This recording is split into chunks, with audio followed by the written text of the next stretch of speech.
నేడు జనసేన నేతలతో ఆ పార్టీ అధినేత డిప్యూటీ సీఎం పవన్ కళ్యాణ్ సమావేశం కానున్నారు. నామినేటెడ్ పదవులు పొందిన వారితో సమావేశం అవుతారు. పదవి బాధ్యత అనే పేరుతో పవన్ కళ్యాణ్ సమావేశం ఉండబోతోంది. సుమారు 3000 మందికి దిశానిర్దేశం చేయనున్నారు జనసేన అధినేత. ఇదే అంశానికి సంబంధించి మరిన్ని అప్డేట్స్ అందించడానికి మా కరెస్పాండెంట్ రాజ్ కుమార్ లైవ్ ద్వారా సిద్ధంగా ఉన్నారు. Raj Kumar, over to you.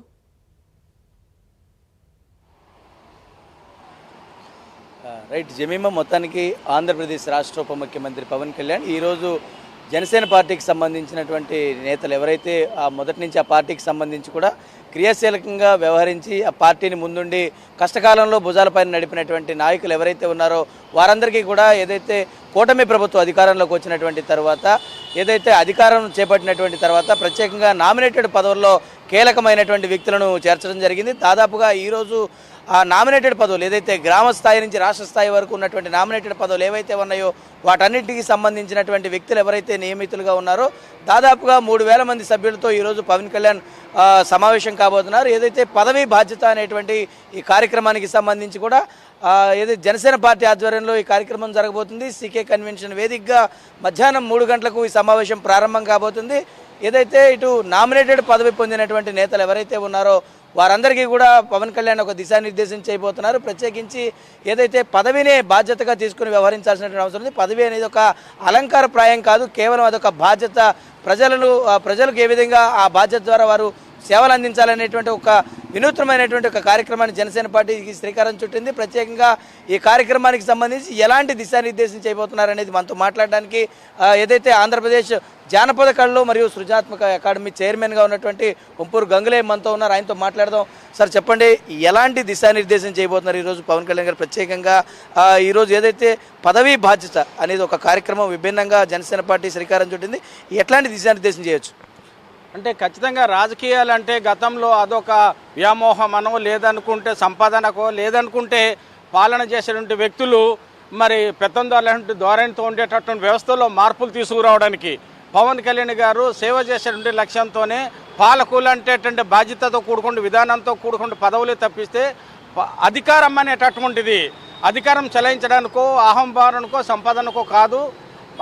పదవి అనేటటువంటిది మన బాధ్యతల్ని గుర్తు చేస్తుంది. బాధ్యతల్ని మీరు గుర్తెరిగినప్పుడు మాత్రమే మరి ఆ పదవికి న్యాయం చేసిన వాళ్ళు అవుతారని చెప్పండి. దాంతో ఆలోచన చేసి ఏదైతే విముక్త ఆంధ్రప్రదేశ్ లక్ష్యంగా పవన్ కళ్యాణ్ గారు కూటమిని అధికారంలోకి తీసుకొచ్చి 18 నెలలు పూర్తయిన తర్వాత ఈ 18 నెలల కాలంలో జరిగినటువంటి అనేక అభివృద్ధి సంక్షేమ కార్యక్రమాలు ఒకవైపు అయితే, రెండో వైపు నామినేటెడ్ పదవుల ద్వారా గ్రామీణ ప్రాంతాల దగ్గర నుంచి మొదలుకుంటే గ్రామస్థాయి నీటి సంఘం అధ్యక్షుల దగ్గర నుంచి మొదలుకుంటే రాష్ట్ర స్థాయి చైర్మన్ల వరకు, అదేవిధంగా పార్లమెంట్ అధ్యక్షులు కావచ్చు, శాసనసభ్యులు కావచ్చు, అదేవిధంగా ఎంపీలకి మంత్రులు కావచ్చు, అందరికీ కూడా ఈరోజు దిశానిర్దేశం చేసి మనం ఏంటంటే భిన్నమైనటువంటి రాజకీయ పరిస్థితుల్లో మరి ఈరోజు రాష్ట్రంలో ఉన్నాము. భిన్నమైనటువంటి విధానాలకి మనం మార్గదర్శిగా ఉన్నాము. మన మీద ప్రజలు ఎంతో విశ్వాసం నమ్మకం కలిగి ఉన్నారు కాబట్టి అటువంటి ప్రజల యొక్క ఆలోచన విధానానికి తగ్గట్టుగానే మన యొక్క కార్యక్రమాలు ఉండాలని చెప్పండి. పదవి అనేది మీ బాధ్యతల్ని గుర్తు చేస్తుంది.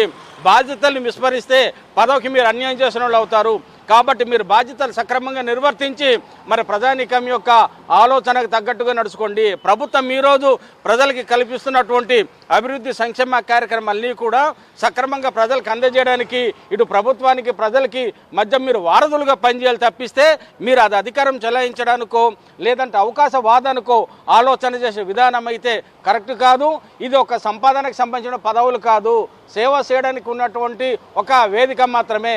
ఆ వేదికలో మీకు దక్కిన గౌరవం, మీకు దక్కినటువంటి అవకాశాన్ని ప్రజల యొక్క అభివృద్ధి సంక్షేమానికి మీరు ఆలోచన చేయండి. పాలకులుగా కాకుండా మీరు సేవకులుగా నడుచుకోవాలని చెప్పేసి ఈరోజు స్పష్టమైనటువంటి దిశానిర్దేశం చేయడానికి పవన్ కళ్యాణ్ గారు రాష్ట్ర వ్యాప్తంగా ఉన్నటువంటి అనేక సంఘాల్లో ఉండేటువంటి వార్డు అంటే సంఘ సభ్యుల దగ్గర నుంచి మొదలుకుంటే చైర్మన్ల వరకు, ఎంపీలు, మంత్రులు, మినిస్టర్లు అందరి వరకు కూడా ఈరోజు 3000 మందితో సీకే కన్వెన్షన్లు సమావేశం పెట్టి స్పష్టమైనటువంటి దిశానిర్దేశం చేసి మరి ఈ రాష్ట్రం ఏదైతే మరి ఆర్థికంగా కుదేలైపోయి అప్పులు పాలైపోయి రాజధాని లేకుండా అదేవిధంగా అభివృద్ధి అనే పదాన్ని మర్చిపోయిన విధానాల నుంచి మనం ఇప్పుడిప్పుడే బయటపడుతున్నాం. కాబట్టి బయటపడుతూ ప్రజల యొక్క ఆలోచన విధానానికి తగ్గట్టుగా నడుచుకుంటూ ఒకవైపు రాష్ట్ర భవిష్యత్తు, రెండో వైపు నిరుద్యోగుల భవిష్యత్తు, ఇంకోవైపు రైతుల యొక్క భవిష్యత్తు, వీళ్ళందరికీ కూడా మనం దిశానిర్దేశం చేసే విధంగాను వాళ్ళందరికీ కూడా మార్గదర్శకులుగా ఉండాలని చెప్పేసి ఈరోజు స్పష్టమైనటువంటి సంకేతం ఇస్తారని అయితే మేము ప్రగాఢంగా నమ్ముతా ఉన్నాం. మొత్తానికి జనసేన పార్టీ అధినేత రాష్ట్ర ఉప ముఖ్యమంత్రి పవన్ కళ్యాణ్ అధ్యక్షతన ప్రత్యేకంగా ఈ సమావేశం నిర్వహించబోతున్నారు. ఈ సమావేశానికి సంబంధించి కూడా రాష్ట్ర వ్యాప్తంగా ఉన్నటువంటి అంటే గ్రామ స్థాయి నుంచి రాష్ట్ర స్థాయి వరకు ఎన్నికైనటువంటి ఇటు నామినేటెడ్ పదవుల్లో ఉన్నటువంటి సభ్యులందరితో కూడా పవన్ కళ్యాణ్ దిశానిర్దేశం చెబుతారు. ఎందుకంటే పార్టీని ముందుండి నడిపించగలసినటువంటి బాధ్యత అధ్యక్షుడి పైన ఉండడంతో పాటు ప్రభుత్వంలో భాగస్వామ్యంగా జనసేన పార్టీ ఉంది కాబట్టి ప్రత్యేకంగా ఆ పార్టీకి సంబంధించి అంటే పవన్ కళ్యాణ్ ఏదైతే ఆశించి అటు రాష్ట్రాన్ని అభివృద్ధి వైపు నడిపిస్తున్నారో తన పార్టీలో ఉండేటువంటి నాయకులు ఎవరైతే ఇటు ఇవాళ రూపాంతరం చెంది అందరూ కూడా ఒక ఉన్నతమైనటువంటి పదవులు ఆయా స్థాయిల్లో వచ్చినటువంటి తర్వాత వారు కూడా అదే విధానంగా ముందుకు వెళ్ళాలని ఆ పార్టీ అధ్యక్షుడు పవన్ కళ్యాణ్ ఏదైతే తలంతూ వస్తున్నారో ప్రత్యేకంగా దాన్నే ఈరోజు నేతలకు దిశానిర్దేశం చెబుతున్నారు. నాయకుడు ఏ విధంగా ఉంటే ఆ కింద కార్యకర్తలు కూడా అదే స్థాయిలో మెలగాలనే ఒక నిర్ణయంతో పవన్ కళ్యాణ్ ఈ విధానాలను తీసుకొచ్చినటువంటి పరిస్థితి కనపడుతుంది. ప్రత్యేకంగా ఈరోజు సమావేశానికి సంబంధించి దాదాపుగా 4 గంటల 45 నిమిషాలకు ప్రత్యేకంగా Pawan Kalyan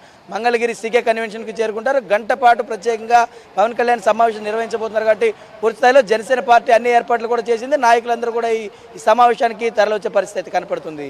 Jemimah. Right, thanks for the updates Raj Kumar.